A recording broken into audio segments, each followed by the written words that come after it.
시작 기도합시다. 성부와 성자와 성령의 이름으로 아멘. 기도합시다. 전능하신 하느님, 오늘 이 자리에 함께한 모든 이가 미사 참여의 신비를 배워 조금이라도 실천할 수 있게 도와주소서. 우리 주 그리스도를 통하여 비나이다. 아멘. 성부와 성자와 성령의 이름으로 아멘. 그래요, 반갑습니다. 예, 저는 중림동 약현성당 주임 정훈 베르나르도 신부입니다. 오늘 우리가 이 자리에 이렇게 함께한 이유는 미사에 대해서 공부를 하기 위해서 모였죠. 근데 여러분들, 공부라고 하면 성적을 먼저 떠올리는 사람들이 많아요. 성적이 좋으면 공부를 잘한다라고 생각을 하는데, 한번 주변을 되돌아보십시오. 탐관오리가 많죠? 청백리들은 많지가 않아요. 주변에 난신적자들이 많은데 그 사람들도 성적은 좋았죠? 근데 공부를 잘 한 거예요, 못한 거예요? 공부를 못한 거죠. 공부를 못했기 때문에 배운 지식을 남을 위해서 써야 되는데 이기적으로 자기 자신만을 위해서 써먹고 있으니까 탐관오리가 된 거죠. 탐관오리 보고 공부를 잘했다라고 하면 어떡해요? 난신적자나 그런 간신배들이나 이런 사람들을 본받고 싶어요? 부러워요? 말로는 아니라고 그러겠지만 어쨌든 그 사람들이 빠져있는 오류가 무엇인지를 알아야죠. 그것은 우리가 오늘 공부할 미사에 대해서도 같이 적용이 되는 문제예요. 우리 한국교회의 문제뿐만이 아니라 세계적인 문제라고 말할 수도 있는데, 그것은 우리 신앙 선조들이 우리 신앙을 받아들일 때와 같은 그런 유사한 점들이 있어요. 그것은 다른 것이 아니라 어떻게 하면 우리 전통이 지니고 있는 어떤 허구성을 극복하느냐 하는 문제예요. 옛날 우리 신앙 선조들은 실사구시의 정신에서 허례허식을 극복하려고 했죠. 좀 말이 어려우면 그냥 써놔요. 꼭 외울 필요는 없고. 실사구시의 정신에서 허례허식을 극복하려고 했던 거예요.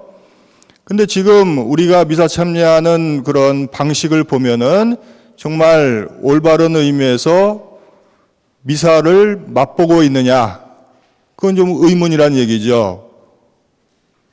허례허식에 가깝지 않으냐 하는 의문을 우리가 던질 줄 알아야 한다는 거죠. 그래서 일례를 들면은 우리가 미사를 본다고 하죠. 그래서 애들 보고도 너 미사 봤니? 라고 이야기하는데, 아니, 미사를 구경해서 되겠어요? 안 되겠어요? 방관자로 남으면 안 되죠? 미사에 들어와서 섞여야 되는데 그런 걸 할 줄 모르면 어떻게 되겠어요? 그게 허례허식이 되는 거죠. 그래서 그런 걸 우리가 극복할 수 있어야 되는 겁니다. 근데 그렇게 미사 참여가 껍데기만 핥는 그런 허례허식이 된 주된 이유가 뭔 것 같아요? 좀 어려운 이야기를 하면은 객관화의 오류에서 빠져나오질 못한 거예요. 여러분들 어릴 때 주일학교에서 또 뭐 나이 먹어서 예비자 교리 한 분도 계시겠지만 객관적인 지식은 많이 배웠죠. 미사 그러면은 여기 있는 사람 중에 한두 가지는 이야기할 수 있죠. 뭐 하느님의 제사, 그 다음에 최고의 기도, 뭐 칠성사 중에 한 가지, 뭐 주워 들었거나 배운 내용을 입에 올릴 수가 있어요. 근데 중요한 거는 그렇게 객관적인 지식은 자기 자신을 속일 수도 있다고 그랬죠. 아까 탐관오리 이야기했죠. 그 사람들은 자기가 아는 걸 가지고 자기 머리로 자기 마음을 속인 사람들이죠. 그래서 허례허식에 빠지고 부정부패에 빠지는 거 아닙니까? 그러니까 우리도 미사 시간에 와 있지만 마귀의 유혹에 빠져서 미사를 망칠 수가 있는 거죠. 그래서 그런 것들을 극복하기 위해서는 자기 마음이, 그 체험이 이렇게 섞여서 미사를 만들어내야 되는 거예요. 그러니까 자꾸 수동적인 그런 상황에서 그냥 굿이나 보고 떡이나 먹자 이렇게 되면 곤란해요. 여러분들이 오히려 그 적극성을 띠고 미사 참여를 할 수 있어야 되는 거예요. 그래서 오늘 배우는 것은 미사가 무엇이냐가 아니에요. 그건 여러분들이 이미 충분히 알고 있고 미사에 어떻게 참여할 것인가 그 방법론을 배우는 거예요. 허례허식은 이제 그만하고 실사구시의 정신에서 정말 무엇이 필요한지를 배워야 되겠어요. 그러기 위해서는 그 생각부터 다시 정리를 해야 되는데 아까 이야기한 것처럼 미사라고 했을 때 여러분들 머릿속에 자꾸 객관적인 지식들이 떠오를 거예요. 아까 이야기한 내용들이죠. 근데 그런 내용들은 이제 알았으면 됐고 잊어버려도 상관이 없어요. 조금 더 체험에 가까운 뜻이 떠오르는 게 정상이에요. 내 살과 피가 좀 묻어 있어야지 나중에 미사가 되는 거예요. 예수님 피하고 살만 묻어 있으면 그건 내 미사가 될 수가 없어요. 그래서 미사의 뜻을 그렇게 좀 실용적이란 말, 그러니까 올바른 의미에서 실용적으로 정의하면은 따라서 해보세요. 내가 예수가 되는 신비가 미사예요. 그것까지 따라할 필요는 없어요. 예수가 되는 신비라고 하면 안 돼요. 왜냐하면 나를 또 딱 빼먹거든? 그러면 나랑 상관이 없어. 그럼 니네끼리 예수가 되든지 말든지 또 나하고는 상관이 없고 여러분들 TV에서 좀 이렇게 죽은 상황이 코미디 같은 그런 케이스의 뉴스를 보거나 이러면은 웃음이 나오죠? 가족이 아니니까 아프지가 않죠? 그냥 그렇게 죽는 게 웃긴 거예요. 마찬가지로 예수님한테도 그럴 수가 있어요. 왜? 나와 상관이 없으면. 그러니까 내가 예수가 되는 신비라고 할 때 가장 중요한 것은 나를 묶어 넣는 일이에요. 나를 빼버리면 곤란해요.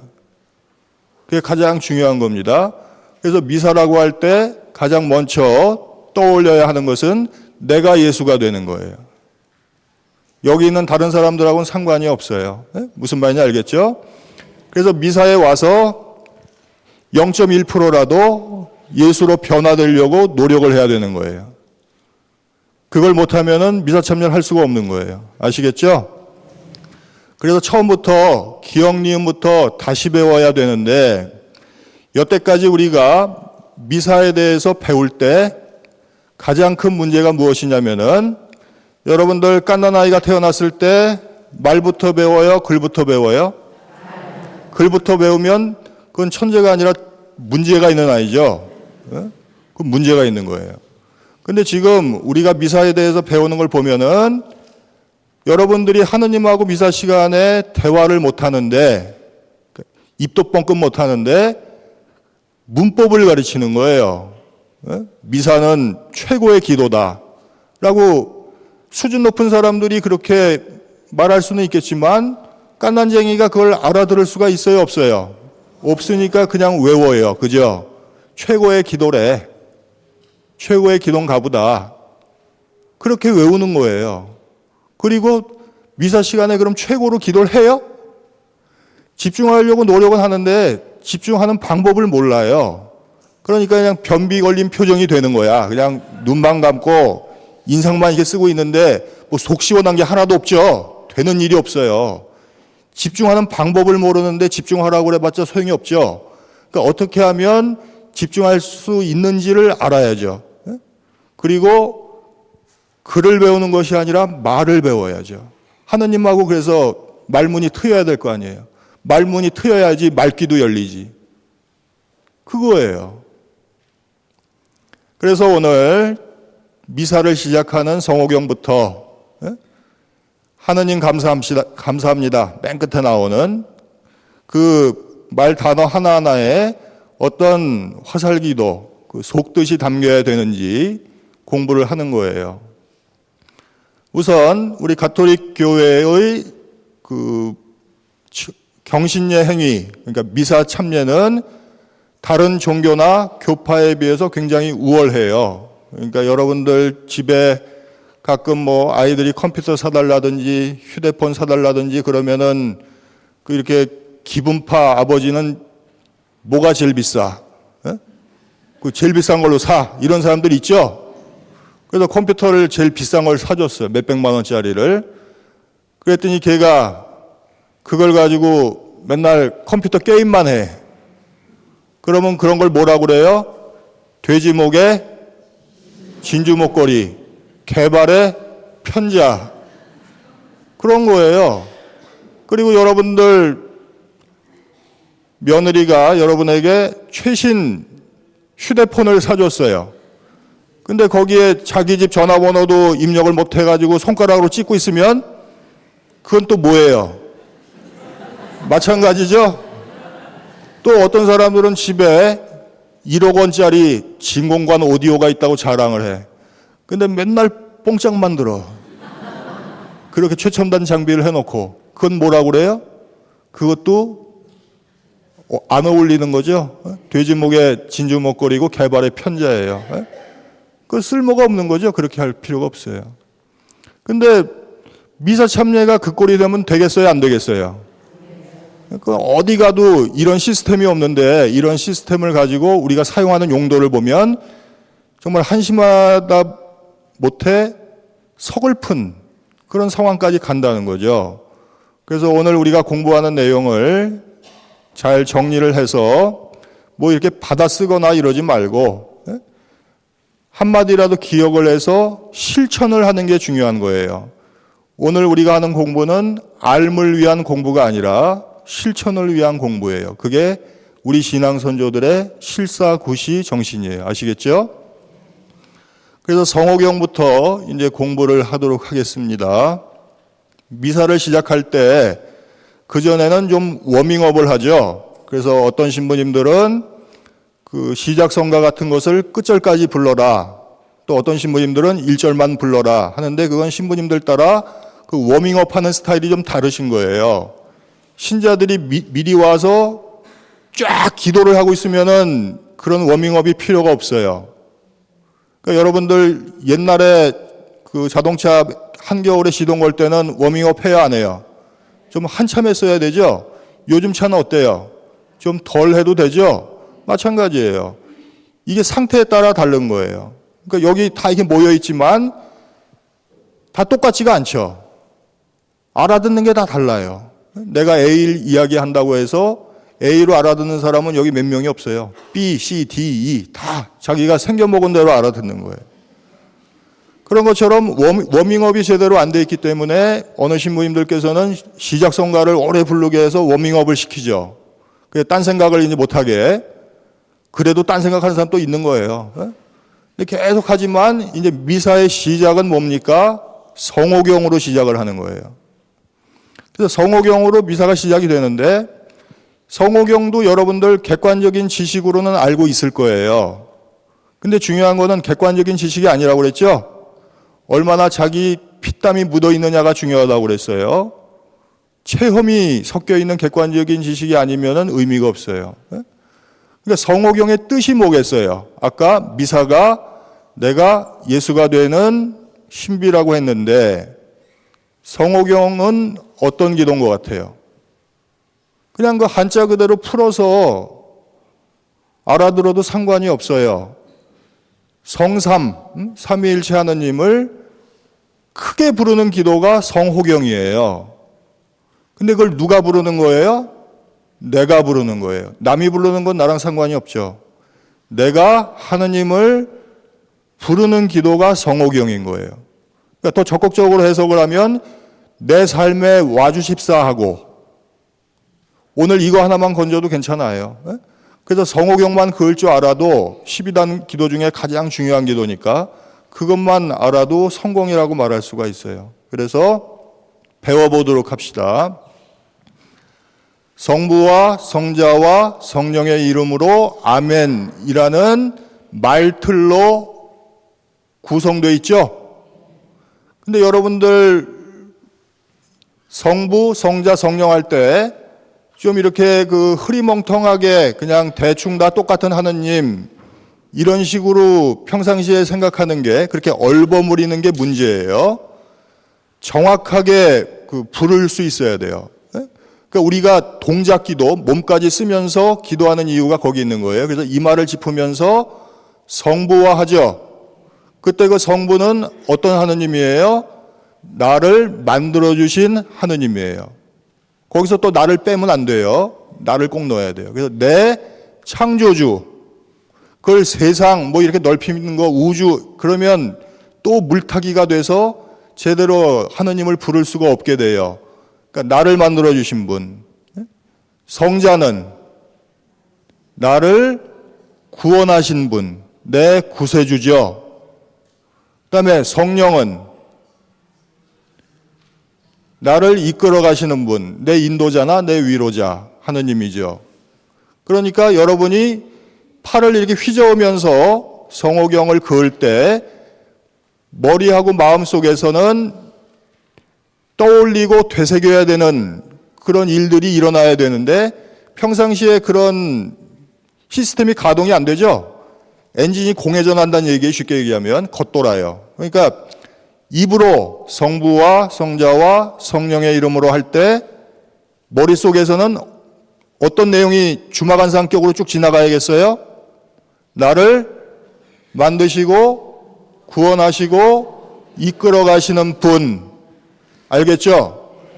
그런 내용이 떠오르지 않으면 그게 성호경이 아니에요. 하느님을 안 부르는 거예요. 그렇게 하느님을 부르고 그분의 이름으로 아멘이라고 하는 거 아니에요. 근데 이 아멘이라 말은 아라메아 말이죠. 예? 우리나라 말이 아니에요.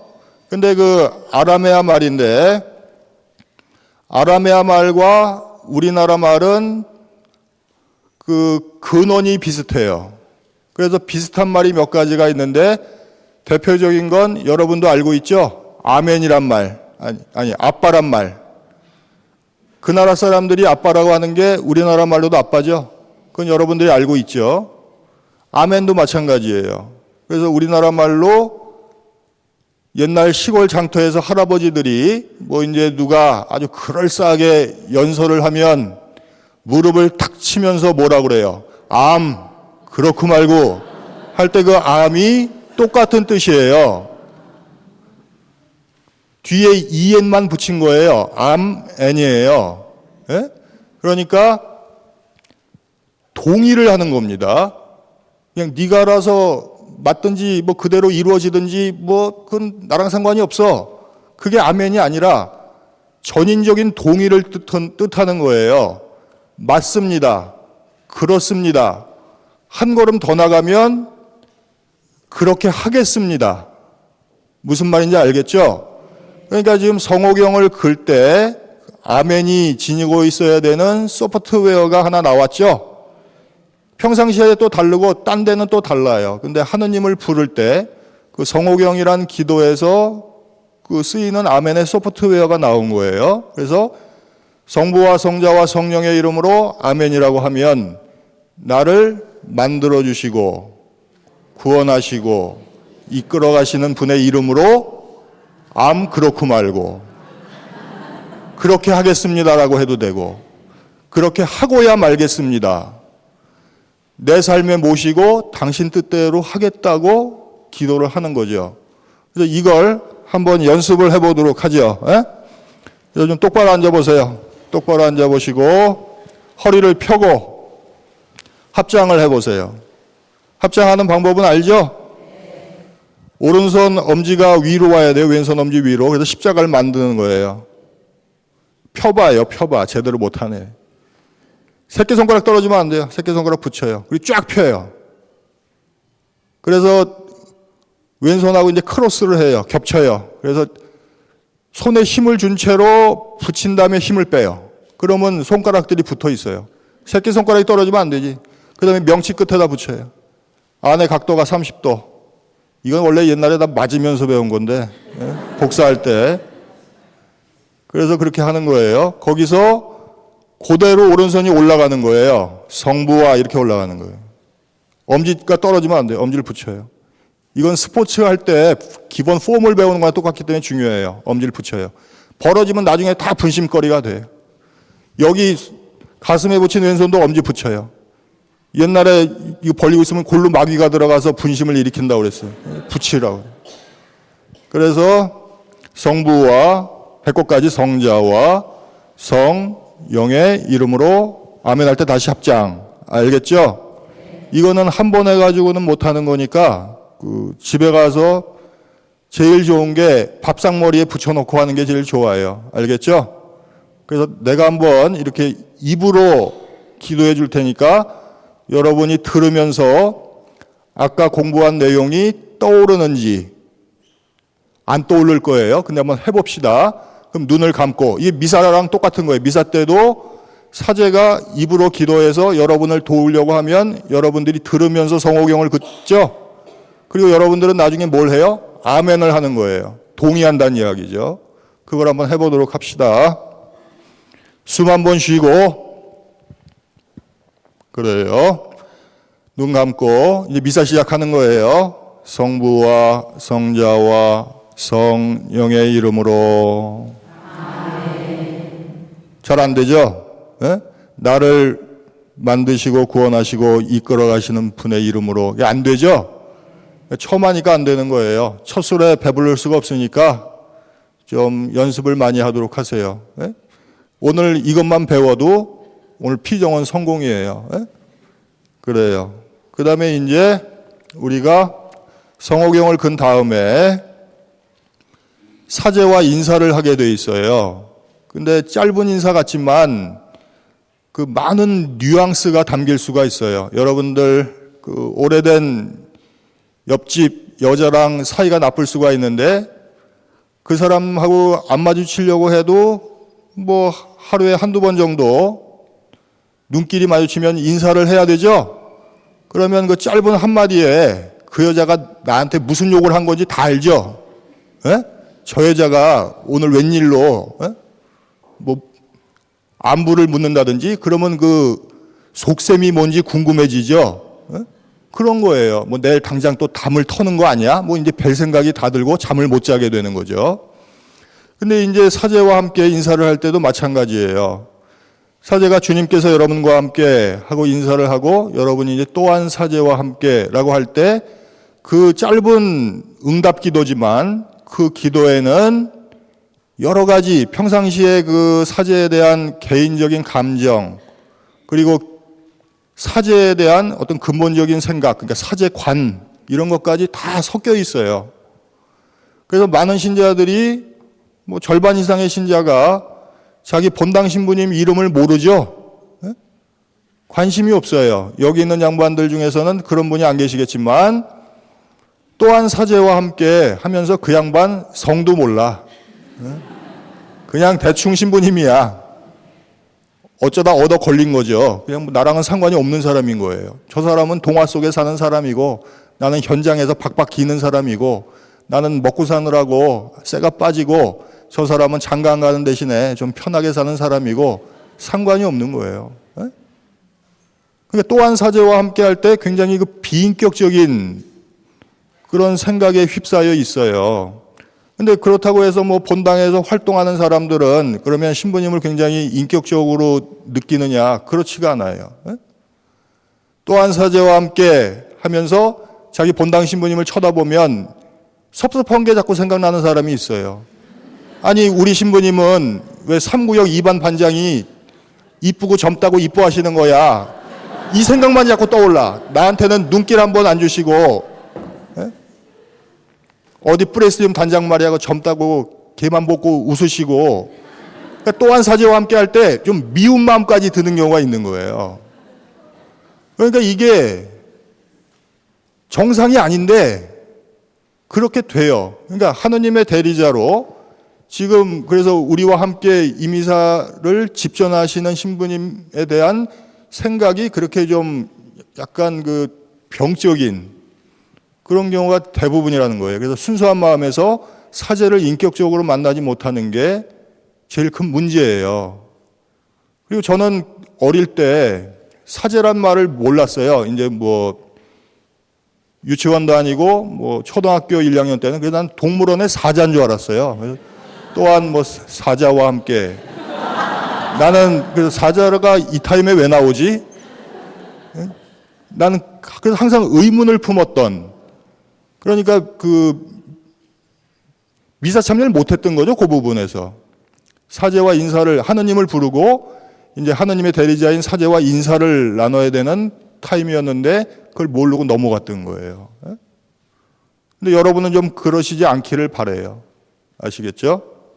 그래서 사제에 대한 묵상을 좀 깊게 하십시오. 그래서 그 사제가 있기 때문에 뭐 제가 생각해도 이해할 수 없는 신부님은 많이 계셔요.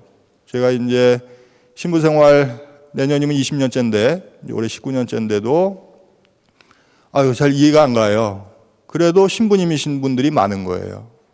그러니까 그 신부님을 정말 그 신앙의 신비 안에서 사제로 받아들일 수 있도록 여러분들이 노력을 하셔야 되는 거예요. 그래도 개 중에 낫다라고 생각을 하면 돼요.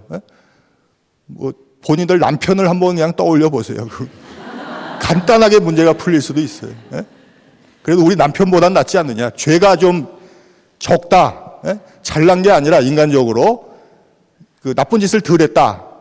안 했다는 것도 아니고 덜 했다. 그나마 좀 깨끗하다. 아니, 덜 더럽다. 그렇게 알아들으면 되는 거예요. 그러니까 저기 올라가 있다. 이렇게 생각하면 돼요. 그래서 그렇게 사제와 인격적인 교감을 하려고 노력하지 않으면 미사 내내 힘들어요. 알겠죠? 그래서 그렇게 사제와 인사를 하고 나면은 그 다음 부분은 뭐예요? 이렇게 까놓고 얘기하니까 못 알아듣잖아요. 매일 미사책이나 오늘의 말씀 있으면 펴서 봐요. 사제와 인사까지 했어요. 그 다음에 참회 예식이죠. 참회 예식을 하면 이제 신부님이 뭐라고 그러세요? 구원의 신비를 합당하게 거행하기 위해서 우리 죄를 반성하자고 그러는데 그때 문제가 뭐예요? 반성하는 인간이 없어요. 그냥 눈만 또 감고 세워라 내워라 하고 있는 거야. 반성합시다 그래 놓고 약간 텀을 주잖아요. 침묵 기도하는 시간을 주는데 그때 뭐 하라는 거예요? 죄를 떠올려 보라는 거죠. 근데 여러분들 미사 시간에 그 짧은 시간에 죄를 떠올릴 능력이 있어요, 없어요? 지금 걸음마도 못 하는데 뛰라는 거예요, 쉽게 얘기하면. 그렇게 양심성찰을 잘하면 벌써 성인 품에 올랐지. 왜 이러고 살겠어요? 그러면은 이 기도는 미리 준비해야 돼요, 안 해야 돼요? 미리 준비 안 하면 할 수가 없는 기도라는 거예요.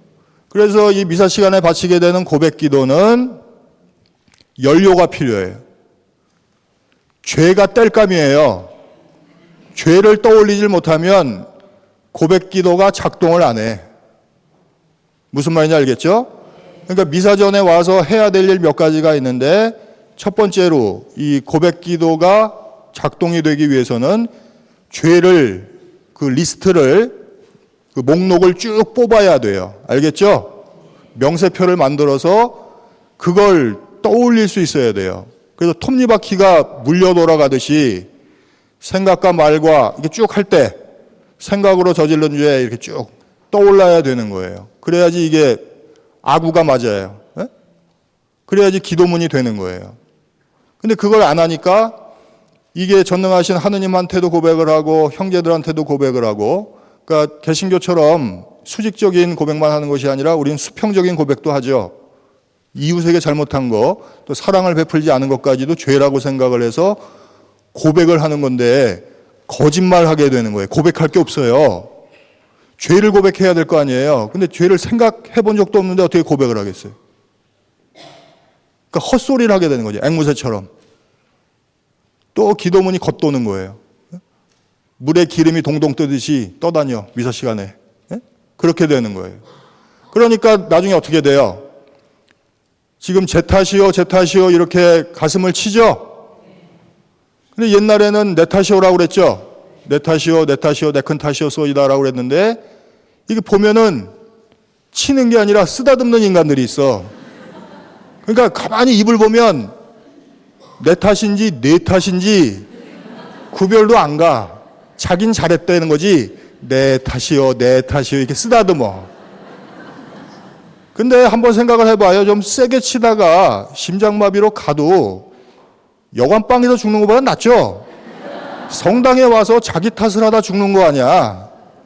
그게 낫지. 그걸 뭘 안 죽으려고 그렇게 꽝꽝 치지도 못하고 가슴을. 좀 세게 쳐요. 에?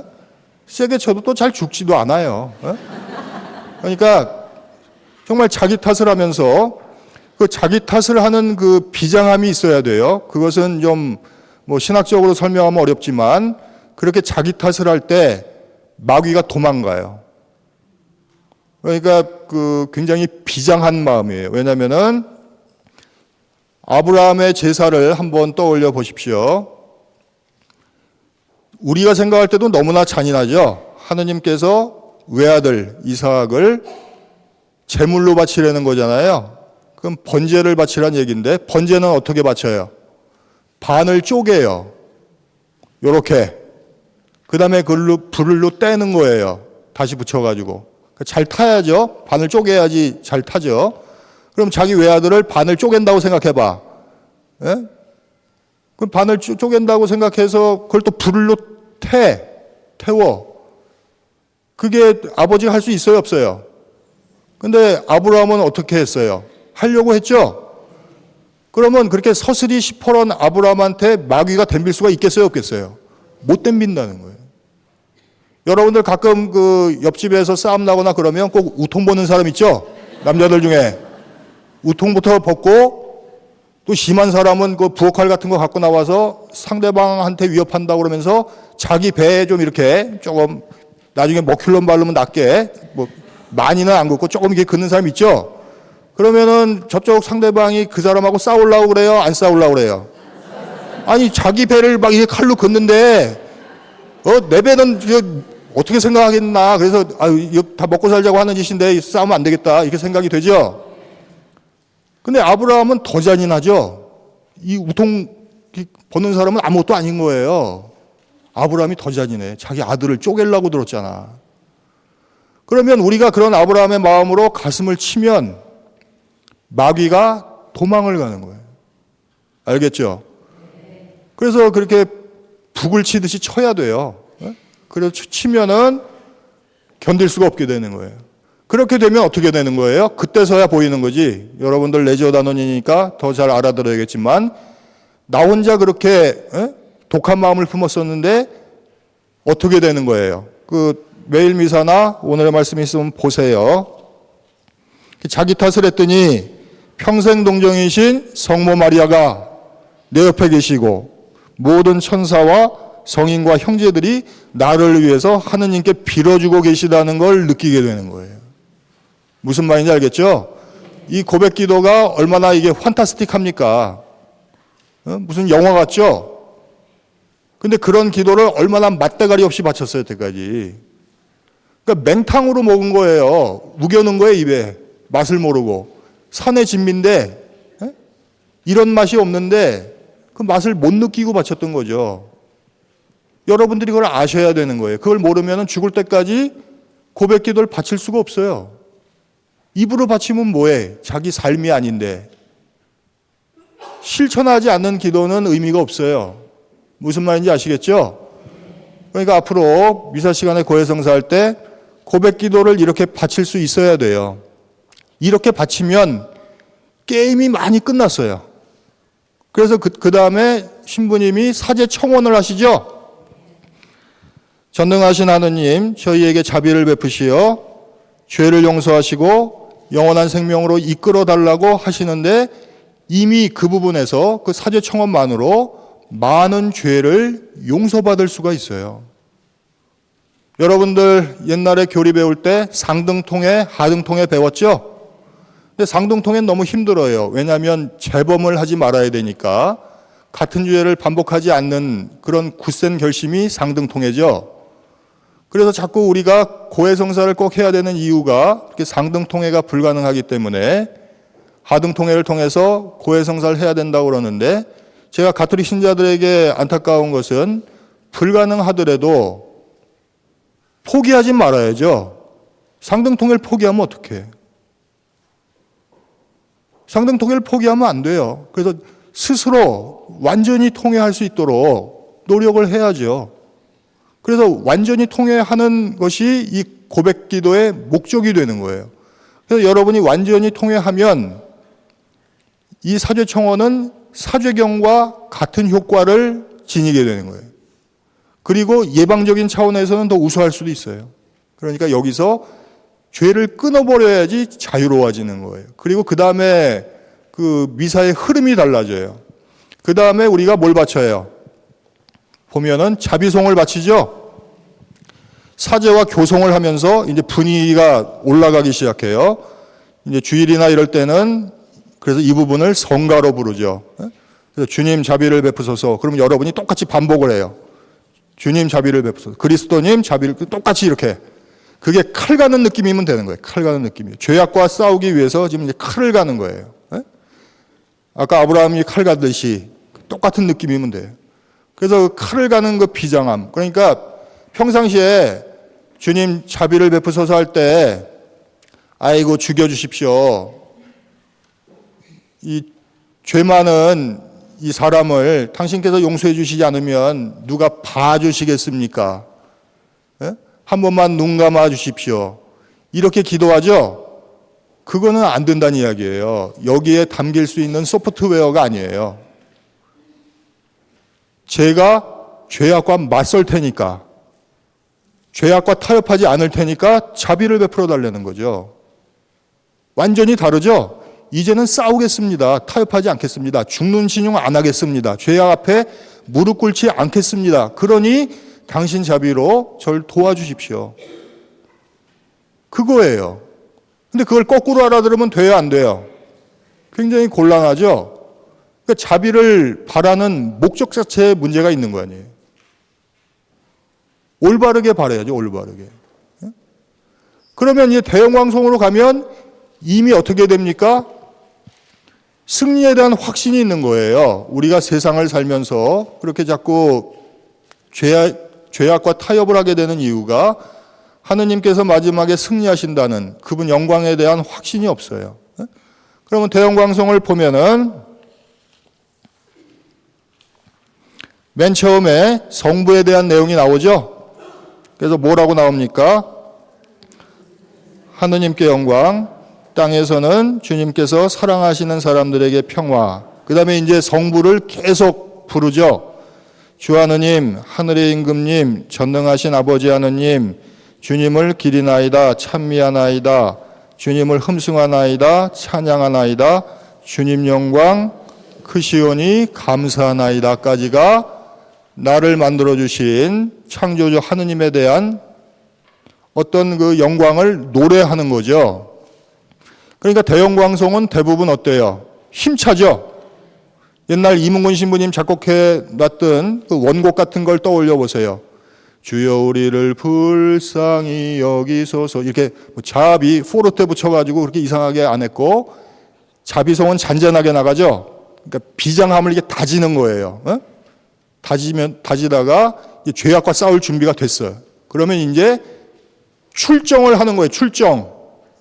마음속으로는 이미 이 안에서 있는 마귀들을 다 물리치고 출병을 하는 거예요.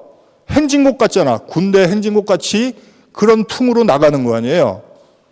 그러니까 죄악과 맞서 싸우러 나갈 때 그런 느낌이라는 얘기예요. 이젠 죄악이 내 인격에 발붙일 데가 없다. 나는 이미 죄악을 이겨냈고 하느님께 영광을 드리면 그만이다 하는 것이 섞이는 거죠. 그래서 맨 앞에 누가 서시는 겁니까? 외아들 예수 그리스도님, 주 하느님, 성부의 아드님, 하느님의 어린 양, 세상의 죄를 없애시는 주님. 여기서도 저희에게 자비를 베풀어 달라고 하고, 세상의 죄를 없애시는 주님, 저희의 기도를 들어달라고 하고, 성부 오른편에 앉아서 나중에 우리를 심판하실 주님, 저희에게 자비를 베푸소서. 홀로 거룩하시고 홀로 주님이시며 홀로 높으신 예수 그리스도님, 그분이 이제 대장으로 앞서가신다는 거죠. 그렇게 된 다음에 우리를 이끌어 가시고 위로하시는 성령께, 그래서 성령과 함께 아버지 하느님의 영광 안에 계시나이다 라고 기도를 하게 되는 거죠. 그래서 이게 대영광성의 흐름을 여러분들이 알아야 되는 거예요. 승리를 예감하는 거죠. 그건 틀릴 일이 없어요. 그냥 확신으로 자리가 잡혀 있는 거죠. 그래서 여기서는 하느님 영광을 위해서 살겠다는 결심이 들어야 대영광성을 바친 거예요. 무슨 말인지 알겠습니까? 그런 결심이 깔리지 않으면 그건 대영광성이 아니에요. 오히려 약 올리는 게 되겠죠. 하느님을 약 올려서 되겠어요, 안 되겠어요? 근데 여러분들 거의 지금 하는 거 보면 예수를 죽이자는 건지 예수처럼 되겠다는 건지 좀 애매하잖아요. 예? 그러니까 아까 맨 처음에 이야기한 그 말들을 잘 떠올려 보세요. 허례허식, 예? 그게 무엇인지. 허례허식으로 가다 보면 예수가 나랑 상관이 없고 또 좀 적극적으로 가면은 내가 잘 먹고 잘 사는데 방해되면 예수는 죽어야 되는 거예요. 그러니까 죄 짓는 거 아닙니까? 그렇게 되는 거예요. 그 다음에 이제 대영광성이 끝나고 나면은 본기도를 바치게 되죠. 여러분들이 지니고 있는 또 악습 중에 한 가지가 이제 대영광성까지 신나게 노래를 불렀어요. 노래방 가서도 노래하는데 이 정도 못해 줄이야 그래가지고 악을 써가면서 대영광성을 불렀어요. 그 다음에 이제 신부님이 기도합시다. 그러면은 마음속으로 무슨 생각을 합니까? 기도 내용을 들을 생각은 안 하고 야, 좀 있으면 앉아서 쉴 수 있다. 이런 생각을 하는 거예요. 기도합시다. 그랬는데 정말 마귀가 시키는 대로만 생각하는 거예요. 야, 이제 앉아서 쉬어라.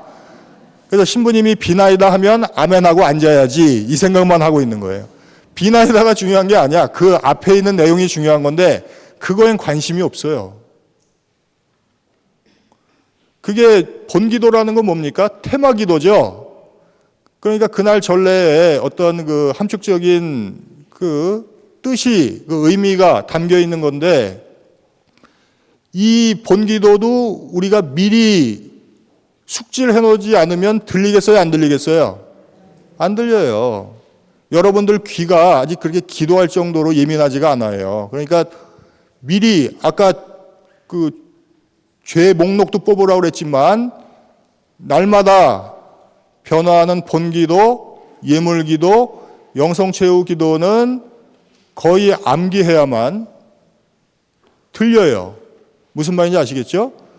그러니까 오늘 미사 참여할 거면 오늘 본기도, 예물기도, 영성체후기도는 암기를 해야 돼요.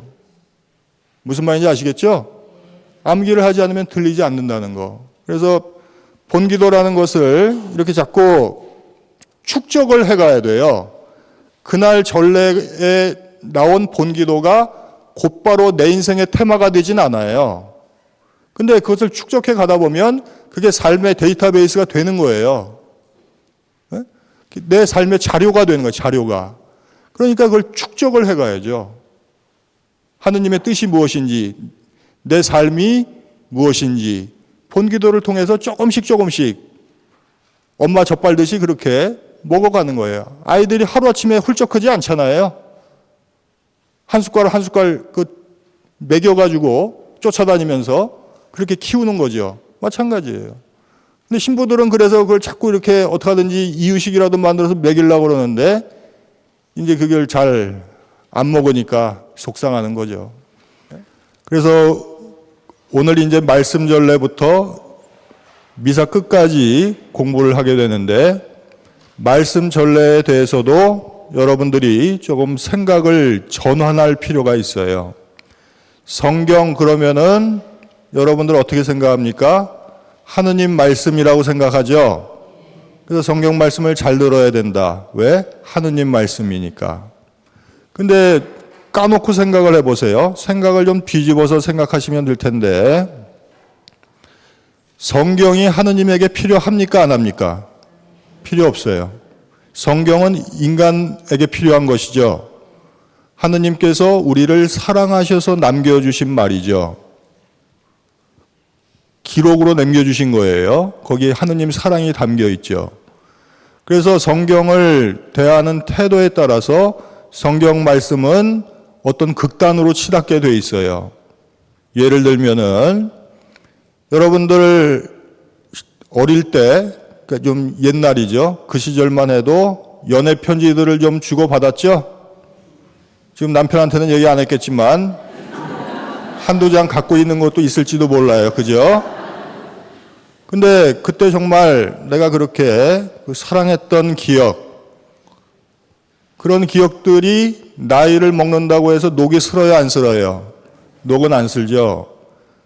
그게 소발로 쓰는 건지 개발로 쓴 건지 또 내용도 유치찬란하더라도 나한테는 굉장히 감명 깊죠. 왜 감명 깊어요? 사랑이 담겨 있기 때문에 유명한 시인이 쓴 시보다 훨씬 더 나에게는 소중한 글이죠. 거기 진심이 담겨 있어서 그래요. 그러니까 하느님의 말씀도 그분께서 나에게 연애 편지처럼 보내신 거죠. 그것이 성경으로 남아있는 거예요. 그러니까 성경을 대할 때 하느님을 사랑한다면 그 성경 말씀들은 내 가슴에 와서 박히게 되죠. 남의 이야기로 남아있을 수가 없어요. 우리가 성경을 보면서 예수님이야 하느님의 아드님이시니까 나와는 차원이 다른 분이고 그분의 제자들은 또 예수님을 직접 뵙기라도 했으니까 나보다 잘난 사람들이고 이렇게 설렁탕에서 못 빼고 다 빼다 보면은 내가 살아야 될 말이 요만큼도 안 남아요. 성경 말씀이 하느님 말씀이라는 거예요. 내 삶의 이야기가 안 된다는 거예요. 그러니까 성경은 하느님을 사랑하는 사람에게는 결국 뭐가 돼야 되는 거예요? 내 삶의 이야기가 돼야 되는 거예요. 하느님의 말씀으로 객관적으로 남아있으면 안 돼요. 지난 시간부터 계속해서 이야기하는 게 뭡니까? 주관적인 체험이 섞여야지 객관적인 지식이 보편성을 띈다고 그랬죠. 그게 가장 중요한 거예요. 객관적인 지식 그대로 남아있으면 나와 아무 상관이 없어요. 그래서 내 주관적인 체험이 섞여야 되는 거예요.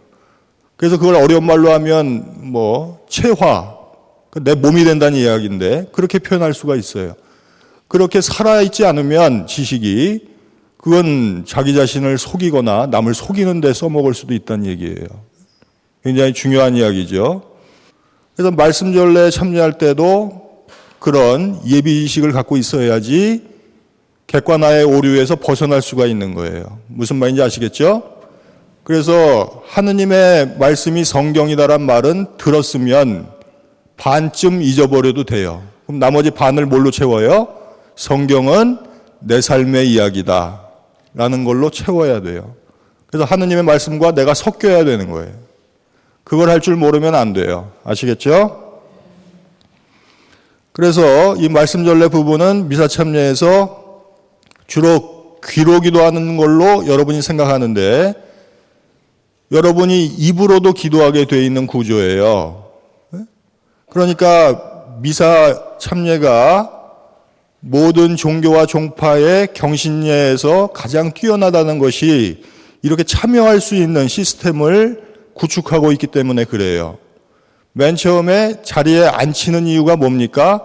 잘 들으라고 앉히는 거지 여러분들 쉬라고 앉히는 게 아니에요.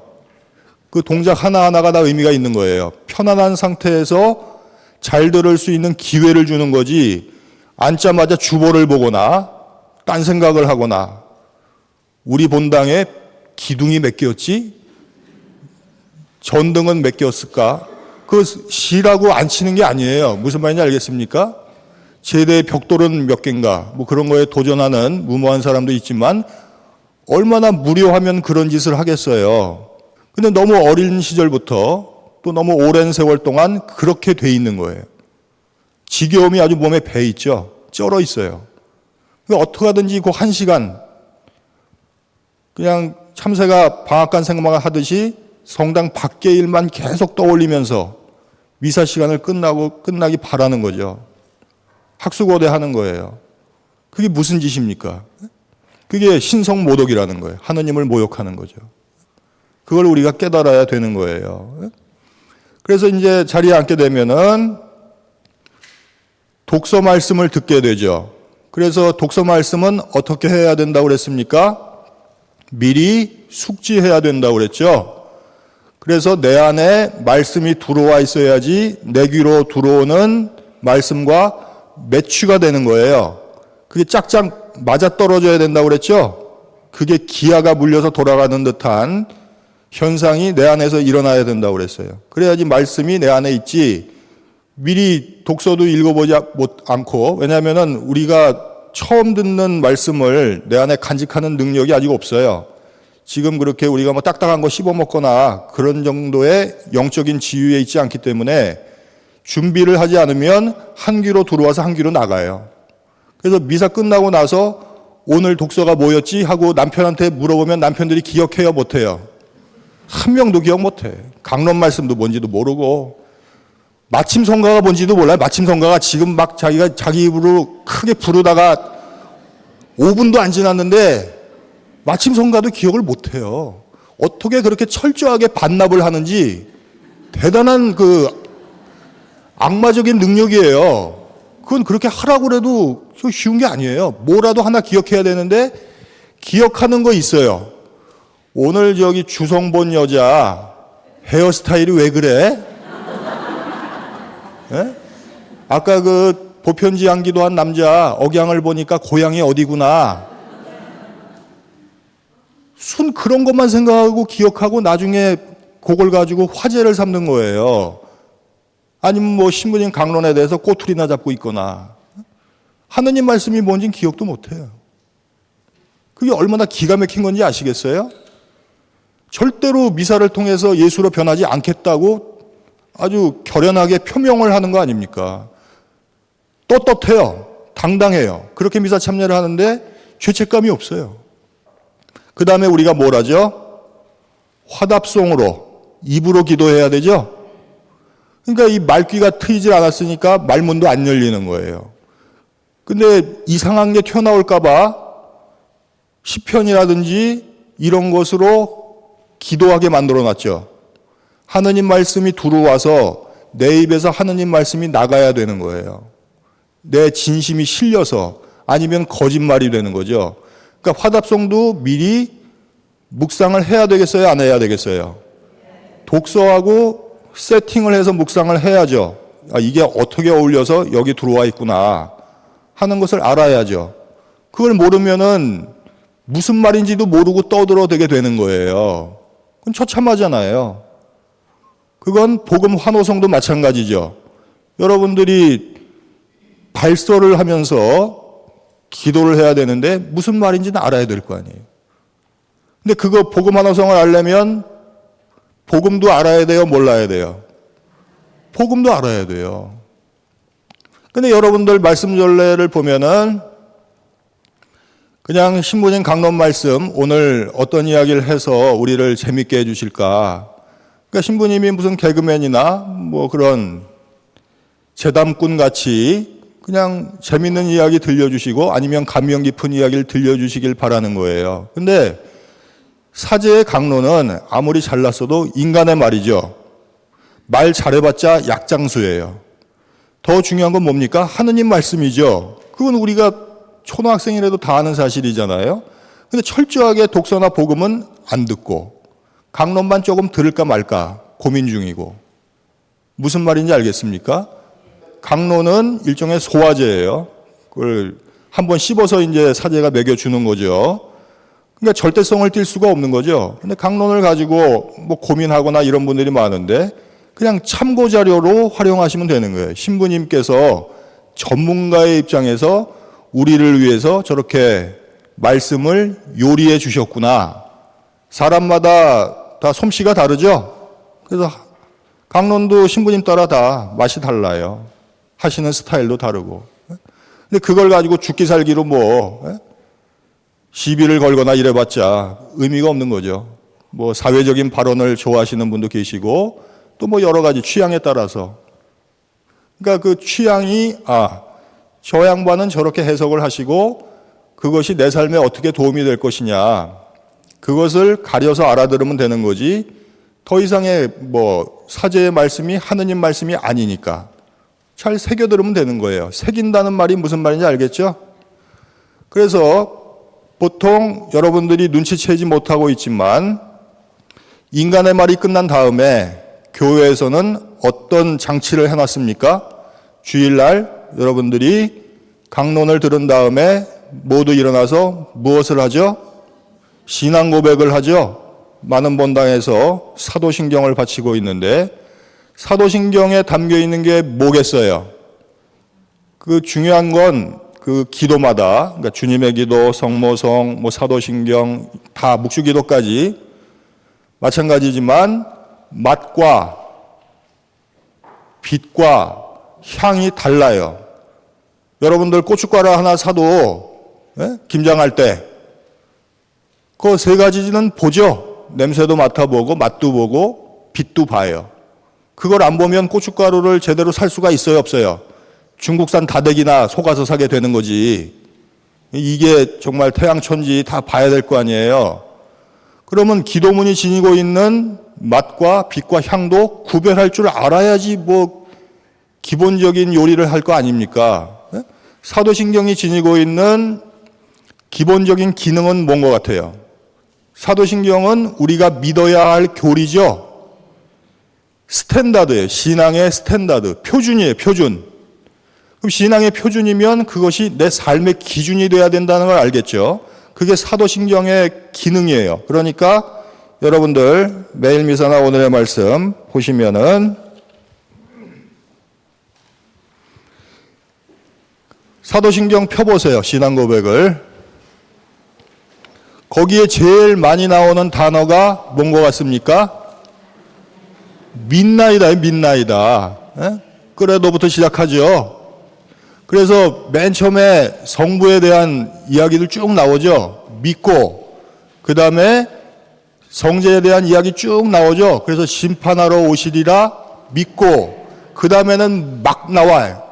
성령을, 그 다음에 거룩하고 공헌된 교회와 그것도 믿고, 그래서 영원한 삶까지 믿는다고 그러는 거죠. 이걸 믿어야지 가톨릭인 거예요. 이걸 믿지 않으면은 가톨릭 신자일 수가 없어요. 근데 이 이야기를, 이 신앙의 스탠다드를 왜 인간의 말 뒤에 붙였겠어요? 이걸로 필터링을 하라는 이야기예요. 말씀의 전례를 다 정수기에 보면 필터 달려있죠? 그런 것처럼 걸러내라는 이야기죠. 신앙의 정수로 모으란 얘기예요. 무슨 말인지 알겠습니까? 그러니까 쉽게 얘기하면 정수기예요. 정수기. 신앙의 정수기. 다 걸러서 그것이 어떻게 돼야 되겠어요? 보편지향 기도로 나와야 되는 거죠. 그래서 보편지향 기도, 그러니까 모든 사람이 다 함께 기도할 수 있는 그런 지향을 가진 기도는 이 말씀의 전례에 이렇게 흐름을 타야지 되는 거예요. 그래서 영적인 전환들이 이루어져야지 보편 지향을 가진 기도를 바칠 수가 있는 거죠. 아시겠죠? 그래서 이렇게 레지오에서 신신미사 한다든지 이럴 때도 마찬가지예요. 그럴 때는 스스로 한번 만들어 봐요. 지금 우리 공동체에 어떤 문제가 있고, 이런 문제는 정말 하느님께서 도와주셔야 되고, 그런 걸 가지고 기도문을 쓸 수 있어야죠. 근데 막상 쓰려고 그러면 첫 글자도 못 쓰겠죠. 이걸 전능하신 하느님으로 해야 될지, 자비하신 하느님으로 해야 될지, 또 그거 한 줄 써놓고 그 다음 번부터 또 생각이 안 나는 거죠. 왜 그럽니까? 그게 그만큼 우리가 훈련이 안 돼 있다는 거예요. 영적으로 미숙해서 그렇다는 이야기예요. 그럼 이제 봉헌으로 넘어가도록 하겠습니다. 봉헌에서 가장 중요한 것은 봉헌에서 우선순위에 있는 것이 무엇이냐 하는 문제예요. 많은 사람들이 봉헌 그러면은 헌금을 떠올려요. 그래서 자꾸 이렇게 집에서부터 옛날엔 연보라고 그랬죠. 이제 그 돈을 준비해서 아이들한테도 이렇게 당부를 하고 이렇게 하죠. 근데 헌금은 봉헌에서 가장 낮은 단계예요. 중요하지가 않아요, 사실. 봉헌이라고 할 때 우리가 잊어서는 안 되는 것이 재물이 무엇이냐 하는 거예요. 여러분들 남의 일로 미사를 자꾸 생각을 했기 때문에 이미사의 제물을 자꾸 예수님이라고 착각해서는 곤란해요. 이미사의 제물은 여러분들의 살과 피예요. 그걸 잊어서는 안 됩니다.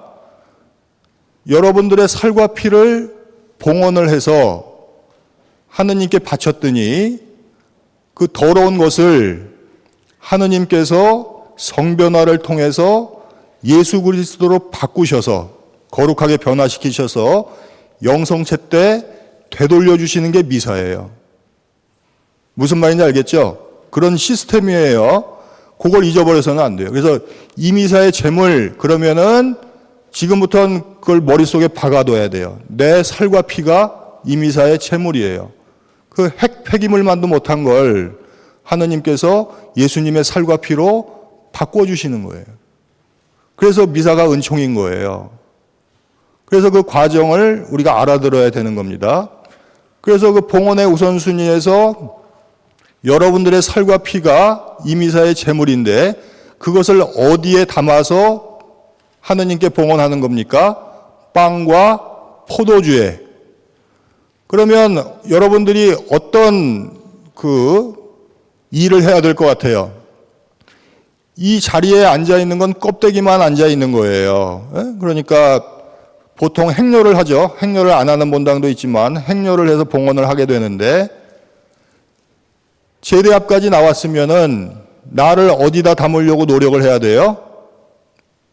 빵과 포도주에 제대 위에 있는 성작과 성반 안에 계신 이제 예수님이 되기 위해서 내가 예수님이 되는 거죠. 거기 지금 담겨 있는 빵과 포도주에 나를 담아야죠.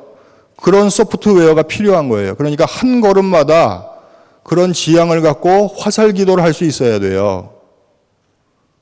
근데 그런 걸 도와주기 위해서 또 성가까지 부르죠. 성가책 있으면 한번 펴봐요. 210번.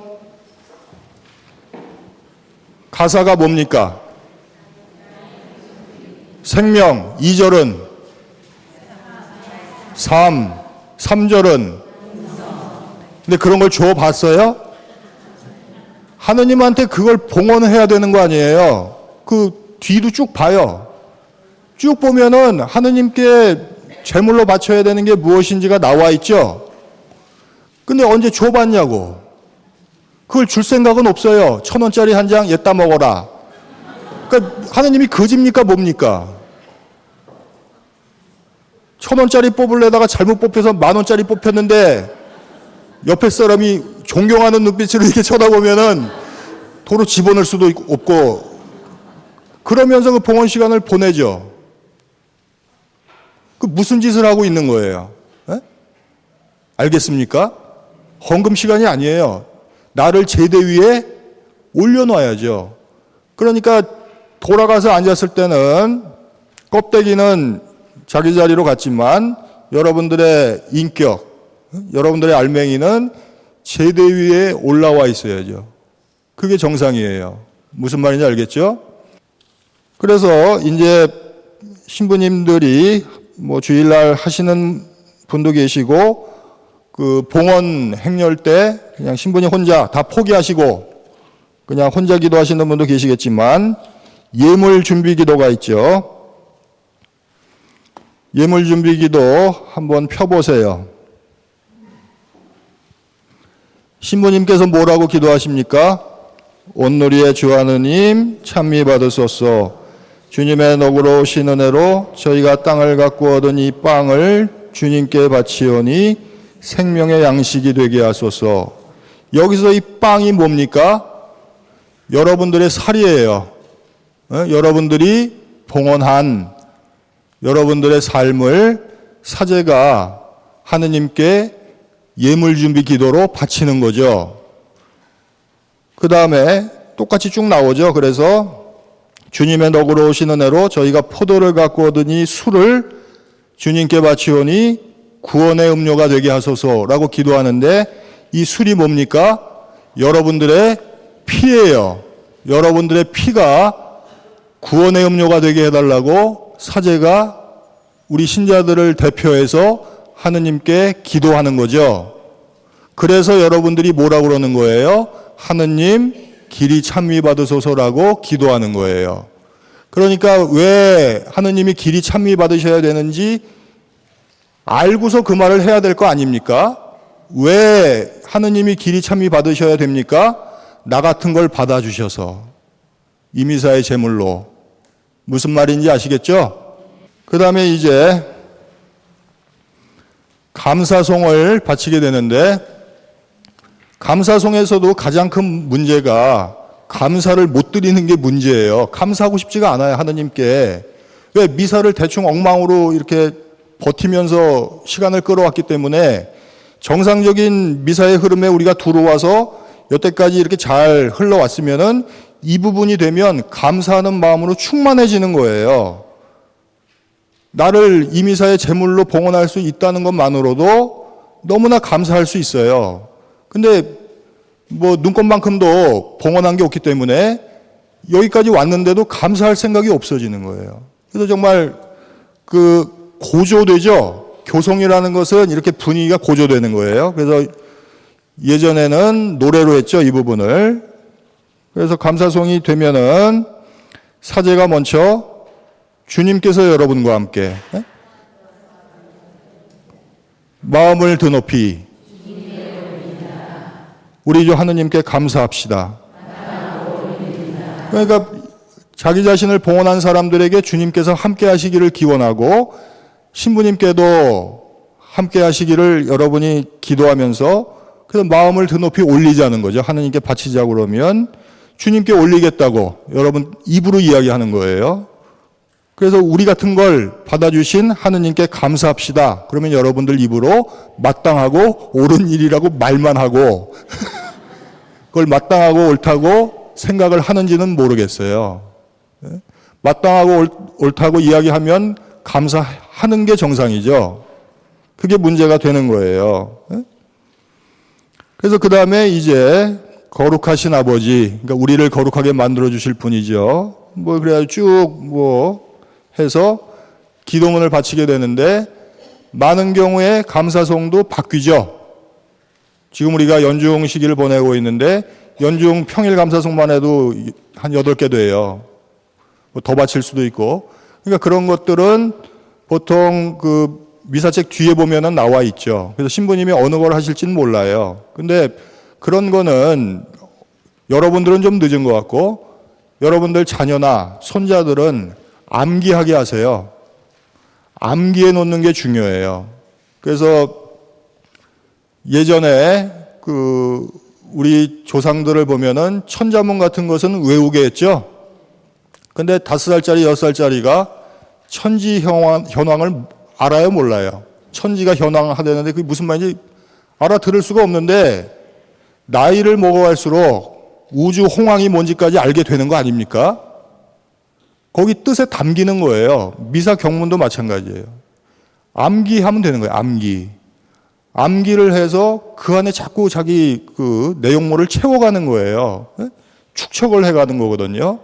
그러니까 여러분들은 그냥 많이 읽어보시고 어린아이들 같은 경우에는 감사송을 외우는 게 중요해요. 개신교 신자들 보십시오. 성경 구절 얼마나 많이 외웁니까? 말이 되든지 안 되든지 간에 그게 영향이 되는 거거든요. 근데 성경 구절만 외우니까 바보 같은 연결을 많이 하죠. 구체적인 지식에 얽매여서 전체를 못 봐요. 그죠? 근데 우리 가톨릭 신자들은 전체도 잘 못 보고 구체적인 것도 잘 모르고 뭐 이렇게 된단 말이에요. 우리의 장점은 뭐예요? 전체적인 안목이에요. 그러니까 이게 감사송 같은 걸 다 외우면 성경이 보이는 거예요. 성경으로 감사송을 채울 수가 있어요. 그리고 그렇게 훈련된 사람들이 미사경본을 만든 거고요. 무슨 말인지 아시겠죠?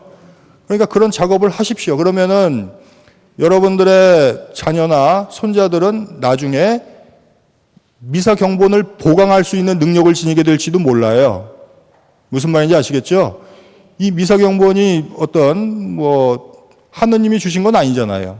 사람들이 만들어낸 거죠. 근데 하느님 뜻에 가깝게 그리고 가능하면 오류가 없게 만들려고 노력을 한 거죠. 근데 아직까지는 어때요? 일반인들이 와서 미사 참여하기가 어렵죠. 너무 고급이에요. 너무 고급이라서 어려운 거예요. 고기도 먹어본 사람이 다 먹지. 이걸 딱 와서 딱 알아들으면 그건 영적인 천재예요. 근데 문제는 뭡니까? 못 알아들으니까 바보로 몇 년을 살아야 되는 거예요. 미사가 뭔지를 모르니까. 그러니까 나쁜 습관이 그때 다 생기는 거예요. 그러니까 미사를 내가 할 수 있도록 내 입에 맞게 그렇게 만드는 것이 중요한 거예요. 그래서 감사송을 바치고 나면은 이제 거룩하시도다를 우리가 보통 주일에는 성가로 부르게 되죠. 근데 그 미사 통상문 보면은 그 거룩하시도다에서 특징적인 게 있어요. 뭐냐면은 느낌표가 많죠. 그러니까 느낌표가 많다는 건 느껴야 한다는 거예요. 느낌표가 거기 7개나 나오죠? 쉬어봐요. 그렇게 많이 느껴야 되는 거예요. 이게 원문에는 없지만 한국말 번역에는 이게 있는데, 그러니까 뭘 느끼라는 거예요? 하느님이 거룩하시다는 걸 느끼라는 이야기가 아니에요. 내가 거룩하게 변할 때가 이제 왔다는 거예요. 성변화가 임박했다. 이미사의 제물로 바친 내가 거룩하게 변할 준비를 하기 위해서 이 달구는 노래예요. 거룩하시도다, 거룩하시도다, 거룩하시도다. 그래서 하늘과 같이 땅에 가득한 그 영광. 그러니까 지금 땅에 있는 우리한테까지 그 영광이 미쳐서 거룩하게 된다는 거죠. 그래서 높은 데서 호산나, 만세죠. 만세예요. 이걸 뭐 딴 뜻으로 번역하면 웃기게 되는 거예요. 하느님 만세가 되는 거예요. 그래서 주님의 이름으로 오시는 분, 이분이 어디로 오시는 겁니까? 내 인격에 오시는 거예요. 그래서 나를 거룩하게 변화시켜 주시는 겁니다. 그래서 높은 데서 호산나, 하느님 만세를 부르게 되는 거예요. 그래서 이제 그 에피클레시스라고 하죠. 그런 말은 못 알아들어도 상관이 없습니다. 그건 여러분들이 알 필요가 있는 말이 아니에요. 들어가면은 거룩하신 아버지, 여기서 거룩하신 아버지는 누구예요? 삼위일체 중에 누구? 성부죠. 아까 저번 시간에 그 우리가 성호경에 대해서 배울 때 성부는 어떤 하느님이라고 그랬죠? 나를 만드신 분, 내 창조주라고 그랬죠? 그러면 여기서 하나만 더 넣어봐요. 나를 예수로 만들어 주실 분. 소프트웨어가 변하는 겁니다. 보강이 되는 거예요. 그래서 거룩하신 아버지, 그럼 나를 예수로 만들어 주실 분. 그 정도는 머릿속에 떠올라야죠. 아주 기본적인 거죠. 그래서 아버지께서는 모든 거룩함의 셈이시옵니다. 간구하오니 성령의 힘으로. 이 성령은 어떤 하느님이에요? 나를 이끌어 가시는 분. 이제 내가 예수가 돼도 뭐 머리가 갑자기 좋아지겠어요? 없던 재주가 생기겠어요? 그래도 나를 예수로 살도록 이끌어 가시는 하느님의 힘으로. 이 예물은 뭐라고 그랬죠? 내 살, 내 피, 내 인격, 내 삶 다 괜찮아요. 이 예물을 거룩하게 하시어 뭘 만들어 달라고 그래요? 우리 주 예수 그리스도의 몸과 피가 되게 해달라고 여태까지 여러분들이 기도했었어야 되는 거예요. 그렇게 기도한 적이 있어요, 없어요? 그게 문제라는 거예요. 이 기도문의 말뜻을 이제 알아듣겠죠? 이런 기도문이었어요.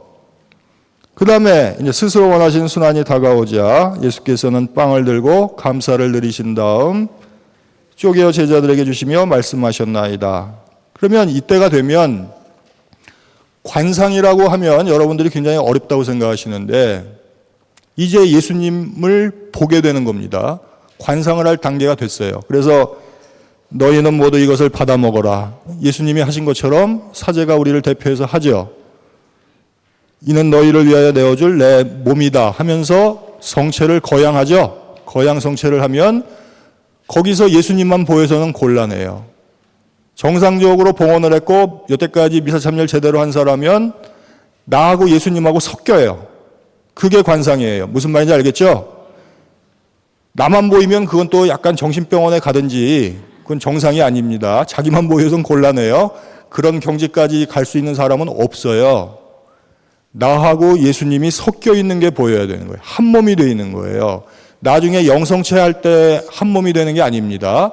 성변화를 통해서 여러분들은 이미 예수로 변화되기 시작한 거예요. 피 한 방울이라도 바뀌어야 돼. 예? 눈곱만큼이라도 내 살이 성체가 돼야 되는 겁니다. 그래야지 여기서 미사참여를 하는 거예요. 무슨 말인지 아시겠죠? 저녁을 잡수시고 같은 모양으로 잔을 들어 다시 감사를 내리신 다음 제자들에게 주시며 말씀하셨나이다. 너희는 모두 이것을 받아 마셔라. 이는 새롭고 영원한 계약을 맺는 내 피의 잔이니 죄를 사하여 주려고 너희와 모든 일을 위하여 흘릴 피다. 너희는 나를 기억하여 이 일을 행하여라. 할 때도 마찬가지예요. 신부님이 거양하시는 성혈, 성작 안에 담겨 있지만 내 피가 예수님의 피와 섞이는 걸 느낄 수 있어야 되고 거기서 유체 이탈을 해서 십자가 밑에 가 있어도 괜찮아요. 시공을 초월해서. 그건 본인의 자유예요. 본인의 영성이고 그건 그렇게 유체 이탈을 할 정도면 그게 관상이에요. 그러니까 그때는 그 몽환적이라도 상관이 없어요. 좀 위험한 이야기지만 또 신비주의적인 얘기지만 그걸 밖에 나가서 골방에서 하면 안 됩니다. 아시겠죠? 미사 안에서는 괜찮은 거예요. 그래서 이런 성변화가 되면 내가 피 한 방울이라도 내 살 한 점이라도 예수가 됐죠. 그래서 뭘 노래합니까? 이게 신앙의 신비라는 거예요. 나 같은 게 어떻게 예수가 돼? 그러니까 신앙의 신비를 노래하는 거죠. 주님께서 오실 때까지 이미 오셨다는 걸 깨달아야 돼요. 이걸 미래적인 사건으로 치부하는 것은 자기가 성변화되지 않았다는 걸 이야기하는 거예요. 그래서 주님의 죽음을 전하는데 뭘로 전해야겠어요? 내 살과 피, 내 삶으로 전해야 되겠고 부활을 선포하는 도구도 역시 마찬가지죠. 그 다음에 이제 사제가 아버지, 저희는 그리스도의 죽음과 부활을 기념하며 생명의 빵과 구원의 잔을 봉헌하나이다. 또한 저희가 아버지 앞에 나와 봉사하게 하시니 생명의 빵과 구원의 잔을 봉헌하니까 봉사가 되는 거예요. 그걸 봉헌하지 않고 봉사가 돼야 안 됩니까? 아니면 봉사의 그 내용이 없죠? 여러분이 봉사한 게 뭐가 있어요? 미사에 와서. 여러분들의 살과 피가 생명의 빵이고 구원의 잔이라서 그게 봉사가 되는 거예요. 그 다음에는 성령 청원, 일치 청원을 하면서는 공동체의 성변화에 대해서 기도를 하게 되는 거예요. 간절히 청하오니 쭉 해서 한 몸을 이루어 달라고. 알겠죠? 그래서 공동체 성변화의 기준이 뭡니까? 가톨릭 교회라는 기도를 그 다음에 하게 되는 겁니다. 그래서 널리 퍼져 있는 당신 교회를 생각하셔서 우리 교황, 우리 주교와 모든 성직자들을 통해서 사랑의 교회를 이루게 해달라고 공동체 성변화의 기준을 이야기하는 거죠. 그 다음에는 역사의 성변화로 넘어가요. 굉장히 스펙타클합니다. 그래서 죽은 자들을 위해서 기도하죠. 그 다음에 역사가 성변화하기 위해서 그 부활의 희망 속에 고이 잠든 사람들 뿐만이 아니라 횡적으로 이렇게 예수가 된 저희에게도 자비를 베푸시어. 그러니까 예수가 돼서 이제 세상 죄악과 맞서 싸우겠다고 딱 결심을 하니까 어떻게 됩니까? 여태까지 우리가 역주행을 하고 탈영을 해서 도망 다녔기 때문에 몰랐는데 거꾸로 돌아서서 죄악과 맞서려고 예수로 살려고 하니까 옆에 누가 있어요?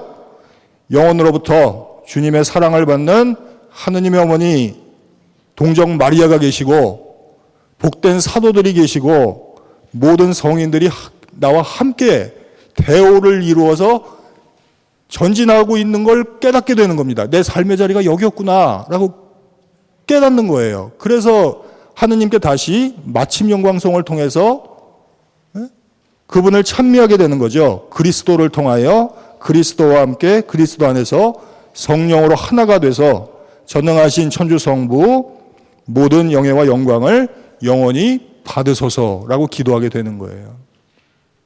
그러면 이때 여러분들이 아멘 할 때는 어떤 소프트웨어가 있어야겠습니까? 예수로 살겠다는 결의가 담긴 내용이 담겨야겠죠. 단순히 맞습니다, 그렇습니다가 아니라 그렇게 하고야 말겠다는 결의 표명이 돼야 되는 거죠. 이게 성변화예요. 그래서 그 정도까지 변화되면은 이제 주님의 기도로 넘어가게 되죠. 주님의 기도로 넘어가게 되면은 주님의 기도는 단순히 예수님께서 우리에게 직접 가르쳐 주신 기도가 아니라 내가 살아야 되는 기도가 되는 거죠. 그래서 미사 참여 제대로 하면 그날 독서, 복음, 강론이 주님의 기도하고 섞여요. 공부 많이 한 분들이 주님의 기도를 복음의 요약판이라고 그랬죠? 그런 건 어디서 들어봤죠? 근데 왜 그런지는 여러분들이 실험을 해본 적도 없죠. 그러니까 미사 때 섞어봐요. 성경 말씀하고 궁합이 맞습니다. 주님의 기도는 섞여요. 그걸 섞을 수 있는 능력이 있어야지 주님의 기도를 바칠 수가 있어요. 그래서 그렇게 섞다 보면은 나중에 나에게 오늘 독서와 복음을 말씀하시는 예수 그리스도를 성체로 받아 모실 수가 있는 거예요. 그런 기능이 미사 때 바치는 주님의 기도에는 있어요. 말씀하시는 예수님을 받아들이면 더 입체적이죠. 영성체 할 때 훨씬 더 얼마나 더 좋아요. 그죠? 그냥 밋밋한 무뚝뚝한 예수님이 아니라 나에게 말씀해 주시는 자상한 예수님을 받아 모시려면은 이 부분에서 우리가 그런 작용을 하도록 만들어야 되는 거예요. 그 다음에 보면은 주님의 기도 후 기도가 나오는데 주님 저희를 모든 악에서 구하시고 한평생 평화롭게 하소서 이렇게 쭉 나오죠. 근데 이것은 주님의 기도가 내 인격에서 증폭되는 기능을 하는 기도예요. 보통 본당에서 성가로 주님의 기도를 하고 쥐 죽은 듯이 이 부분은 조용해지면서 전혀 귀에 들어오지도 않는데 이것은 메아리 치는 것처럼 울림통 역할을 해야 돼요. 그래서 주님의 기도의 내용이 반복이 되는 겁니다. 내용을 잘 보세요. 주님의 기도 내용과 매치가 되죠? 똑같은 내용인데 반복을 하면서 증폭을 시키는 거예요. 그러니까 스피커 역할을 하는 겁니다. 어디서 울려 퍼져야 됩니까? 내 인격에서 막 울려 퍼져야 돼요. 그래야지 이 여운이 미사 후까지 가는 거예요. 그런 기도문이에요. 그래서 이런 기도문을 바친 다음에 우리가 평화의 인사를 나누죠. 그럼 평화의 인사는 무엇인 것 같아요? 이렇게까지 미사 참여를 하면은 그 평화의 뜻을 알아들을 수가 있어요. 여러분들이 뭐 서로 평화의 인사를 나누십시오. 그러면 뭐 이제 서로 이제 인사할 때 마음속으로 무슨 생각을 합니까? 아이고 반갑습니다. 뭐 또 뵙겠습니다. 이러는데 그걸 복음적인 용어로 번역을 하면 뭐가 되는지 아십니까? 명복을 비는 거예요. 나가서 이제 예수처럼 십자가에 못 박혀 죽으라는 겁니다. 그 십자가의 평화를 이야기하는 거죠. 나가 죽으란 얘기예요. 근데 그걸 웃으면서 우린 이야기하는 겁니다. 물론 모르고 그랬을 수 있지만 순교자들이 웃으면서 칼을 받은 이유가 뭔지 아시겠어요? 이겁니다. 그 말 뜻은 알고 하세요. 앞으로. 그걸 모르고 하면은 되게 웃겨요. 무슨 말인지 아시겠죠? 명복을 빌어주는 거예요. 그래서 세속적으로 악담이지만 복음적으로 덕담이 되는 거예요. 그래서 이제 영성체를 하게 되는 거예요.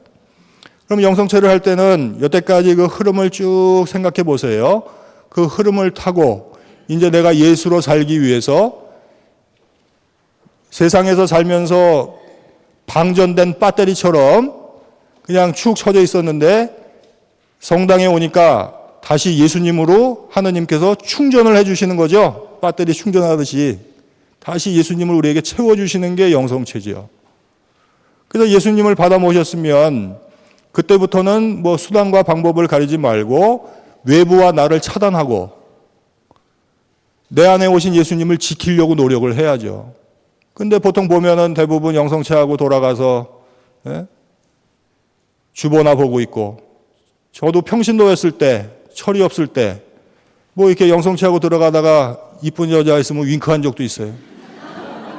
예수님, 그러니까 얼마나 그게 몰영성체를 한 건지 몰랐어요. 근데 그러던 사람도 이런 강의도 하잖아. 네? 그러니까 여러분이나 저나 뭐 제가 어릴 때부터 뭐 특별해서 이렇게 된 게 아니에요. 하다 보니까 이렇게 된 거죠. 네? 열심히 목숨 걸고 미사 참여했고, 신학생 때 목숨 걸고 미사 지내고 있고, 그러다 보니까 이걸 깨달은 거 아닙니까? 그러니까 여러분이라고 해서 뭐 못하라는 법은 없어요. 오히려 나보다 나아야죠. 여러분은 여기 배운 데서 출발하면 되잖아요. 여기까지 내가 오는데 시간이 얼마나 걸렸겠어요. 그죠? 그래서 감사 침묵 기도 할 때 정말 그날 본기도, 예물기도, 영성 채우기도 미리 머릿속에 떠올려 보든지, 그날 독서, 복음, 뭐 하다못해 강론이라도 계속해서 분심이 들더라도 싸워야죠. 싸우면서 내 안에 오신 예수님을 지키려고 해야지. 이제 영성 채우기도 바칠 때 신부님이 기도합시다 그러면은 이제 여러분들 일어날 때 지금 여러분들이 갖고 있는 소프트웨어는 보통 뭡니까? 다 끝났군. 이제 점심은 뭐 먹나? 차는 어떻게 빼지? 아까 이상한 놈이 내 앞을 막아놨던데. 그 생각이 떠오른단 말이에요. 기도합시다 그러면은 참 기가 막혀요.